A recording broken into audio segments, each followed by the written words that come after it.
Hello students, welcome to our YouTube channel CS Institute Pauta. This is the lecture of English. It is common for class 9, 10th and 11th and the topic is narration.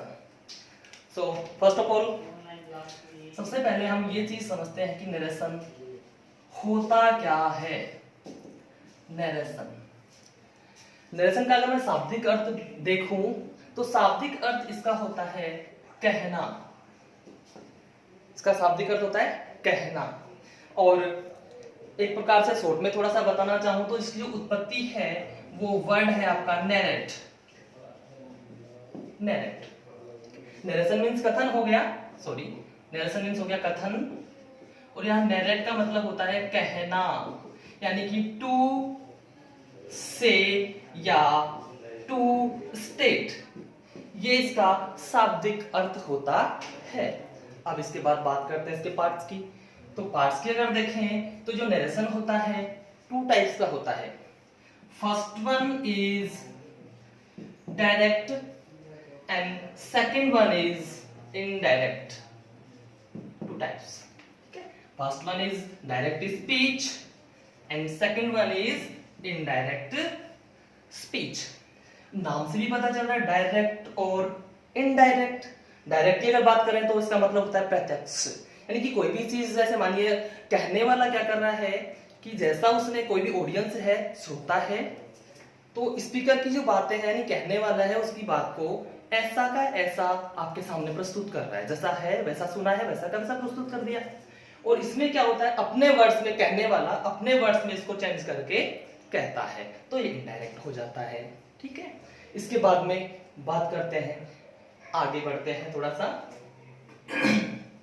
तो मैं यहां पे अगर sentence लिखूं आपके लिए कि he said to me I am ready, ये मैंने सेंटेंस लिख दिया आपके लिए। तो यहां पे आप देखते हैं कि जो नरेशन होता है उसमें टू सेंटेंसेस आपको दिख रहे हैं। First one is this and second one is this. तो दो आपके पास वाक्य हो गए अलग अलग। ये वाला जो पार्ट होता है इसको अलग बोला जाता है, इसको अलग बोला जाता है। ठीक है, बात करूं इस वाले पार्ट की तो इसको हम बोलते हैं रिपोर्टिंग वर्ब। आप इसे रिपोर्टिंग वर्ब भी बोल सकते हैं या आप इसे इंट्रोड्यूसिंग वर्ब भी बोल सकते हैं, यानी कि इंट्रोड्यूस करवाता है आपको ये वर्ब। ठीक है, और इसकी बात करें तो ये होता है आपका रिपोर्टेड स्पीच। ये क्या होता है, रिपोर्टेड स्पीच। क्लियर है यहां तक? ठीक है। अब इसमें भी क्या होता है कि ये जो है ये सब अलग अलग पार्ट्स होते हैं, इसमें भी अलग अलग पार्ट्स होते हैं। सबसे पहले मैं इसकी बात करूं, ही यहां पे जो रिपोर्टिंग वर्ब का जो ये सब्जेक्ट है इसको बोला जाता है रिपोर्टर। क्या बोला जाता है इसको? रिपोर्टर। ठीक है, उसके बाद में यहां पे जो अपने पास आ रहा है मी है यहां ये, तो इसको आप क्या बोलेंगे? Reporting object. ये क्या होता है आपका? Reporting object. ठीक है, और ये जो होता है आपका रिपोर्टेड का सब्जेक्ट हो गया। यहां तक क्लियर? ठीक है, इसमें कोई डाउट होगा नहीं, और अगर कोई डाउट हो तो आप कमेंट बॉक्स में बता सकते हैं। आगे बढ़ते हैं। ठीक है, एक बार फिर से देख लीजिए, यहाँ पे जो सब्जेक्ट आपको रिपोर्टिंग वर्ब का दिख रहा है इसको कहते हैं आप रिपोर्टर। इसमें जो ये वर्ब है रिपोर्टिंग वर्ब हो गई, और यहाँ पे जो ये ऑब्जेक्ट मी दिखाई दे रहा है इसको आप बोलेंगे रिपोर्टिंग ऑब्जेक्ट। ठीक है, अब यहाँ पे मैंने ये जो कोमास, इन्वर्टेड कोमास लगाए हैं इनकी बात करता हूं। तो जो वाक्य आपका इन्वर्टेड कोमास के अंदर है ये डायरेक्ट सेंटेंस में होता है। इन्वर्टेड कोमास के अंदर वाला जो सेंटेंस है उसको आप बोलते हैं रिपोर्टेड, और बाहर वाला है जो रिपोर्टिंग। ठीक है, जब आप इस डायरेक्ट को इनडायरेक्ट में चेंज कर रहे हैं, आगे बढ़ते हैं, चेंज करते हैं अपन इसको डायरेक्ट को इनडायरेक्ट में। जब डायरेक्ट को इनडायरेक्ट में चेंज कीजिएगा तो आपको ये जो इन्वर्टेड कोमास है इनको हटाना पड़ेगा, इनको हटा दीजिएगा, और यहाँ पे जो कोमा आपको दिखाई दे रहा है ये भी हट जाता है। सिंपल सी बात है। इसके बाद में कुछ जनरल रूल्स होते हैं इसके, जनरल रूल्स। जो इसमें अप्लाई होते हैं आप चेंज कीजिएगा डायरेक्ट टू इनडायरेक्ट में, तो ये आपको रूल्स अप्लाई करने पड़ते हैं। तो ये जो रूल्स होते हैं, और इसमें क्या होता है कि जैसे असर्टिव सेंटेंस हो गया, इंटरोगेटिव हो गया, एक्सक्लेमेटरी, ऑप्टेटिव, सभी प्रकार के सेंटेंसेस में ये रूल्स आपके अप्लाई होते हैं। ठीक है, सबसे पहली अगर बात कर रहे हैं अपन, तो होता है चेंज इन पर्सन। सबसे पहले आप पर्सन देखेंगे, फर्स्ट, सेकंड और थर्ड। सेकंड थिंग जो आपकी होती है वो होती है चेंज इन टेंस। टेंस में चेंज आप देखते हैं कि कौन सा टेंस अगर आपके पास डायरेक्ट में है तो कौन सा इनडायरेक्ट में होगा, आपको वो देखना पड़ेगा। थर्ड थिंग होती है वो change in other parts. Change in other parts, ये आपके 3 जनरल रूल्स होते हैं जो आपको चेंज करने के लिए ध्यान रखने जरूरी होते हैं। तो सबसे पहला है चेंज इन पर्सन, उसकी बात करते हैं। इसके लिए एक सिंपल फॉर्मूला जो होता है वो ये होता है SON 1 2 3। तो यहां पे आपको ये लग रहा होगा सन बाय 1 2 3 क्या है, तो ये एक दूसरे से कनेक्ट होते हैं। ठीक है, यहां से इन तीनों का कनेक्शन होता है। यहां आपका जो रिपोर्टिंग वर्ब और ये है आपका रिपोर्टेड स्पीच, ये तीनों का इससे लिंक होता है। चेंज कीजिएगा जब आप, तो इसमें जो सबसे पहला रूल होगा, रिपोर्टिंग वर्ब जो आपकी है, रिपोर्टेड स्पीच। रिपोर्टेड स्पीच यानी कि जो इन्वर्टेड कॉमास में आपका सेंटेंस है उसकी बात कर रहे हैं हम। तो रिपोर्टेड स्पीच में जो सब्जेक्ट होता है, क्या होता है, सब्जेक्ट। रिपोर्टेड स्पीच का सब्जेक्ट फर्स्ट पर्सन में होगा। किसमें, फर्स्ट पर्सन में। किसमें होगा स्टूडेंट्स, फर्स्ट पर्सन में। यानी कि मैं बोलूं आई या वी, आई या वी है, तो जब आप उसे चेंज कीजिएगा तो कैसे होगा, आप चेंज कर रहे हैं यहां पे, तो सॉरी, रिपोर्टिंग जो स्पीच है, रिपोर्टिंग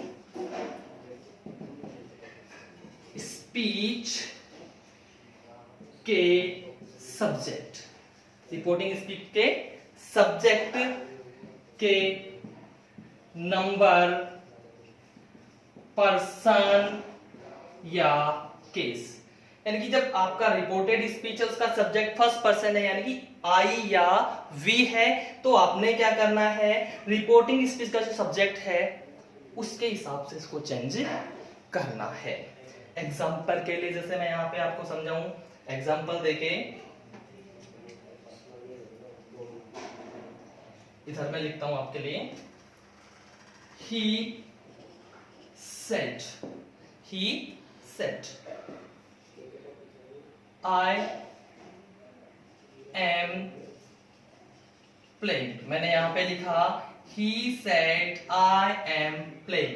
तो आप यहां पे देख रहे हैं I क्या है, सब्जेक्ट है, और इन्वर्टेड कॉमा में बंद है, मींस ये रिपोर्टेड स्पीच का सब्जेक्ट है।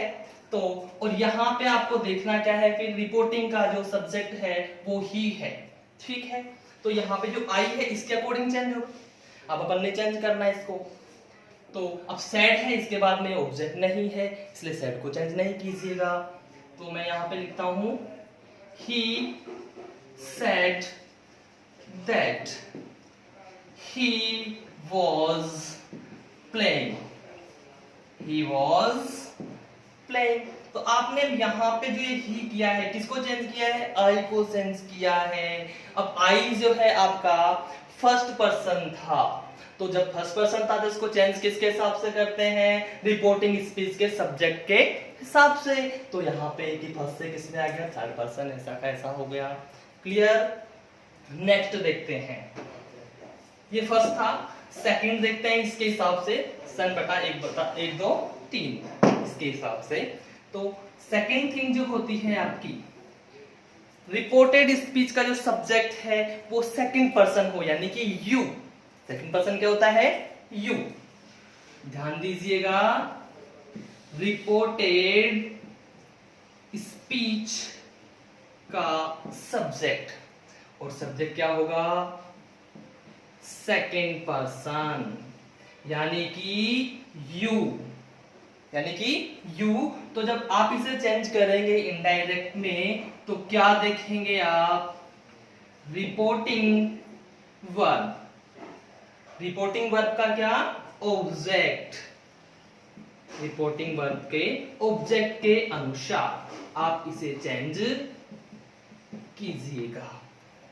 यहां जैसे मैं यहाँ पे लिखता हूं एग्जाम्पल के लिए, यही एग्जाम्पल है मेरे पास, इसको यहां से हम हटा देते हैं, यहीं डाल देते हैं दूसरा एग्जाम्पल, तो समझने में आसानी रहेगी।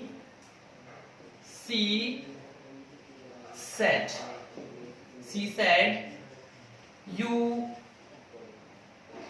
Are a good teacher, you are a good teacher.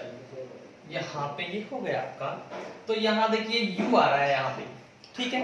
अब आप कहेंगे सर यहाँ ऑब्जेक्ट नहीं है, नहीं है, लेकिन जब ये अलग रूल होता है कि जब आपके पास में रिपोर्टेड का सब्जेक्ट क्या हो? सेकंड पर्सन हो, और रिपोर्टिंग में आपके पास वर्ब के बाद ऑब्जेक्ट नहीं दिया हो, तो आप उसे कंक्लूड करके चलेंगे। वहां पे आप मी भी कंक्लूड कर सकते हैं, हर या हिम भी कंक्लूड कर सकते हैं। तो यानी जब चेंज कीजिएगा आप इसे, तो कैसे होगा?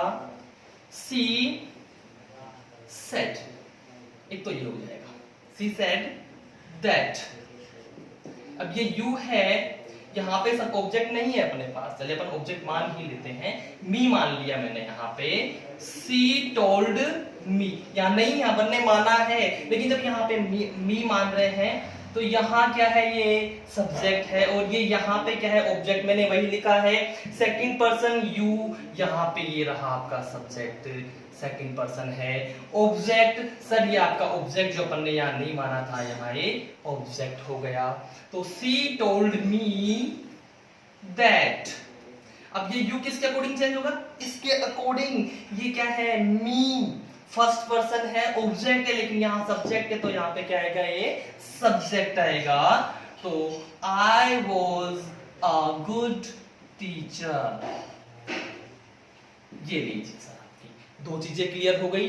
तीसरी चीज अब यहाँ पे जो हम बताने जा रहे हैं आपको, वो होती है कि अगर आपका जो रिपोर्टेड स्पीच है उसका सब्जेक्ट क्या हो? थर्ड पर्सन हो, तो उसमें आपको कोई चेंज नहीं करना है, यानी कि फर्स्ट पर्सन सब्जेक्ट के अनुसार, सेकंड पर्सन ऑब्जेक्ट के अनुसार, और third person no change. Is it clear? अब देखिए यहां पे अगर रिपोर्टेड स्पीच, रिपोर्टेड स्पीच क्या है आपका? कौन सा पर्सन है? Third person, then no change. तो आपको फिर यहां पे इसमें सब्जेक्ट में चेंज नहीं करना है। इसी के यहां पे मैं एक बार फिर से आपको समझाता हूं एग्जांपल के द्वारा।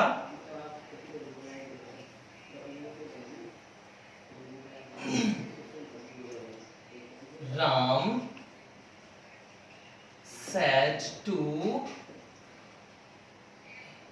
said to me, Ram said to me।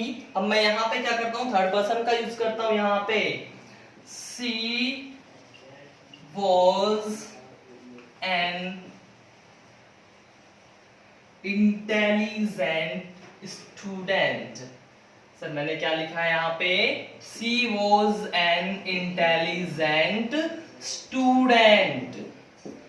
तो अब यहां आप देखिए जो सब्जेक्ट है सी क्या है? थर्ड पर्सन है, तो यहां पे आपको इसमें चेंज करने की कोई आवश्यकता नहीं है। ध्यान दीजिए यहां पे, राम टोल्ड मी दैट सी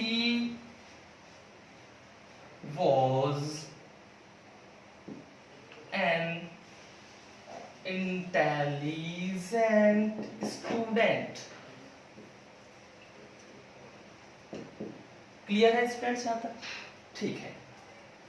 अब यहाँ पे आपने देखा कि कई जगह तो क्या हो रहा है कि सैड को सैड ही रखा है, उसको चेंज नहीं किया। कई जगह अपन ने क्या किया, उसको चेंज किया है। तो उसके पीछे भी रीजन है। उसके पीछे रीजन क्या बनता है कि यहाँ जो रिपोर्टिंग वर्ब है आपकी, रिपोर्टिंग वर्ब की बात कर रहा हूं मैं, ठीक है। तो इससे पहले आपको ये असर्टिव में आएगा, इससे पहले आपको थोड़ा सा टेबल्स के बारे में बता देते हैं। तो इसमें एक प्रोनाउन टेबल होती है, प्रोनाउंस के हिसाब से आप कैसे चेंज करते हैं वो मैं आपको यहाँ पे बता दे रहा हूँ। सबसे पहले प्रोनाउन टेबल, ठीक है। अब यहाँ आप क्या देखते हैं, पर्सन, उसके बाद में यहाँ पे आपका सब्जेक्टिव केस या फिर नॉमिनेटिव केस जिसे बोलते हैं, ठीक। उसके बाद यहाँ पे होता है आपका ऑब्जेक्टिव केस और ये पजेसिव, ठीक है।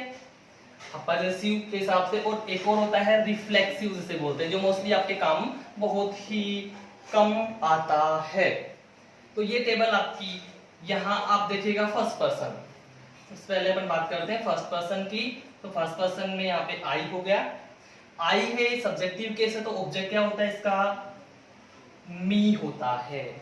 पजेसिव की मैं अगर बात करूं तो वो होता है आपका माय एंड माइन, और रिफ्लेक्सिव आपका होता है माय सेल्फ। इसके बाद आप आगे बढ़िएगा, फर्स्ट पर्सन में ही है वी का ऑब्जेक्ट क्या होता है, अस। पजेसिव होता है आपका आवर एंड आवर्स, ठीक। और यहां पे आपका आवर सेल्फ, ठीक। ये आपका फर्स्ट पर्सन क्लियर हुआ है। या फिर आप सेकंड पर्सन लेते हैं हम, और सेकंड पर्सन में सिर्फ आपके पास एक ही होता है और वो होता है यू के बाद अपन ऑब्जेक्ट कर रहे हैं तो इसका ऑब्जेक्ट यू ही रहता है, इसमें आपने कोई चेंज नहीं करना है। और पजेसिव में आते हैं तो योवर एंड योवर्स, और यहां पे आप डबल लिखना पड़ेगा आपको, योवर self and योवर selves, and योवर selves. तो ये सिंगुलर के लिए और ये प्लूरल के लिए, समझ गए, ठीक है। ये आपका सेकंड पर्सन था। थर्ड पर्सन में हम आते हैं ही, सी, इट एंड दे। ही है, ऑब्जेक्ट होता है हिम, ऑब्जेक्ट क्या होता है, हिम होता है, ही का। उसके बाद पजेसिव की बात करते हैं तो हिज, और रिफ्लेक्सिव की बात करेंगे तो हिम सेल्फ। सी में आइए, ऑब्जेक्ट हो गया हर, पजेसिव हो गया है इसका हर्स, और रिफ्लेक्सिव हो गया है हर सेल्फ, क्लियर।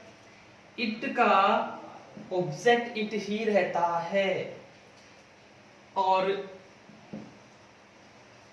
पजेसिव हो जाता है इसका इट्स, और ये होगा आपका इट सेल्फ। दे की बात कर रहे हैं तो ये है आपका देम। पजेसिव आता है इसका their and theirs, and this one is themselves। Selves क्यों, क्योंकि सर ये प्लूरल है तो आप सेल्स ही लिखिएगा। ये आपकी हो गई प्रोनाउन टेबल। कौन सी हो गई, प्रोनाउन टेबल। इसके बिहाफ पे आप आगे बढ़िएगा और आपका ये प्रोनाउन टेबल के हिसाब से आप चेंज कर पाएंगे, आपको कोई डिफिकल्टी नहीं होगी। एक बार आपको लर्न करना पड़ेगा। इसके बाद में सिंपल सी बात कर लेते हैं टेंस के बारे में। सिंपल टेबल के हिसाब से ये था आपका प्रोनाउन टेबल। नेक्स्ट है आपका टेंस टेबल। टेंस टेबल की अगर मैं बात करूं तो यहाँ पे जैसे कि आपके पास सेंटेंस आता है, वर्ब की फर्स्ट फॉर्म दे रखी है एस या ES है। तो आप इधर ध्यान दीजिए, ये वर्ब की फर्स्ट फॉर्म ऐसे किसमें आती है? प्रेजेंट सिंपल में आती है। तो सीधा सा है ये पास्ट सिंपल में जाएगा, यानी कि वर्ब की सेकंड फॉर्म। नोट का है तो नोट के हिसाब से हो जाता है। ठीक है, इसके बाद में अपन बात करते हैं कंटिन्यूअस की। तो इज एम आर ये आ गया आपके पास, इज एम आर है यानी कि प्रेजेंट कंटिन्यूअस है, किस में जाएगा ये? पास्ट कंटिन्यूअस में। यानी आप यहाँ पे क्या करेंगे? वॉज या वर, वॉज या वर। इसके बाद में आप आते हैं प्रेजेंट परफेक्ट में, हैज हैव है, इधर हो जाएगा आपका हैड।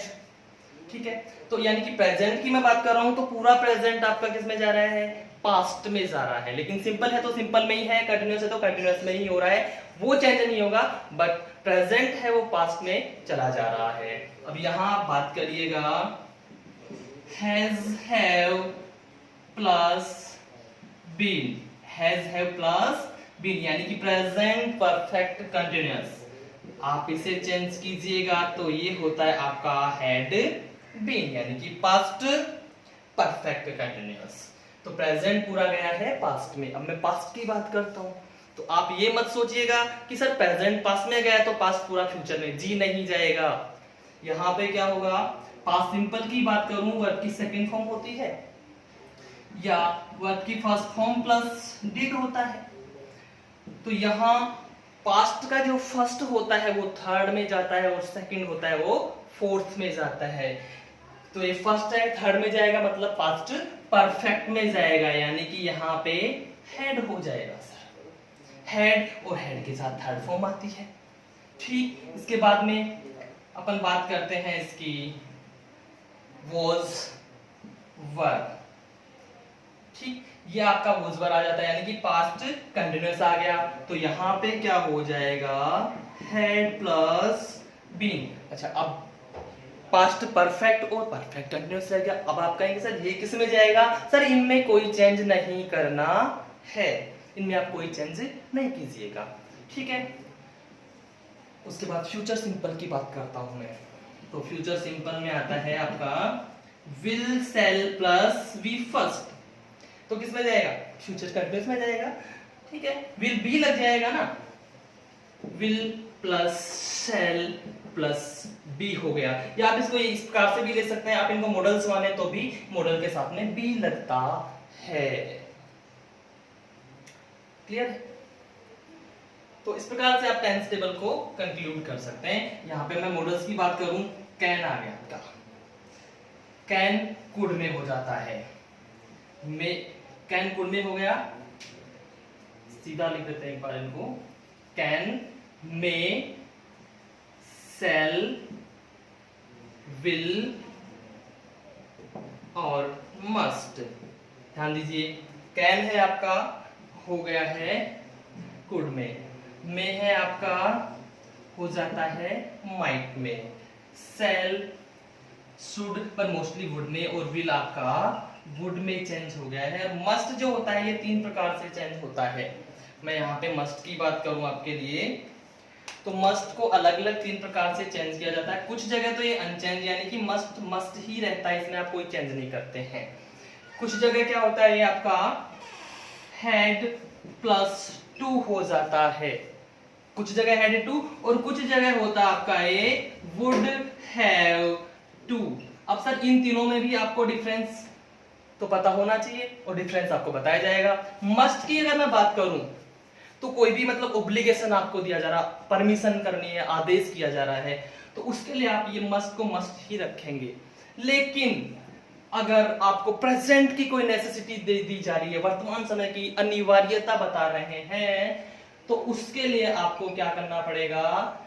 मस्ट को हैड टू में चेंज करना ही पड़ेगा। उसके बाद मैं बात करूं वुड हैव टू, तो आप सिंपल सा सोच सकते हैं, would have means future, future की नेसेसिटी है तो वुड हैव टू, कोई दिक्कत ही नहीं है। फ्यूचर की कौन क्या हो गई ये? नेसेसिटी। क्लियर है यहां तक? सो स्टूडेंट्स, आज के लिए काफी है। तो इसमें अगर किसी को कोई भी प्रॉब्लम हो, कोई डाउट हो, तो आप हमारे YouTube चैनल को लाइक करें, शेयर करें, सब्सक्राइब करें और कमेंट बॉक्स में अपने जो डाउट्स है वो जरूर डालें, आपको बिल्कुल पूरा सॉल्यूशन उनका दिया जाएगा। Thank you.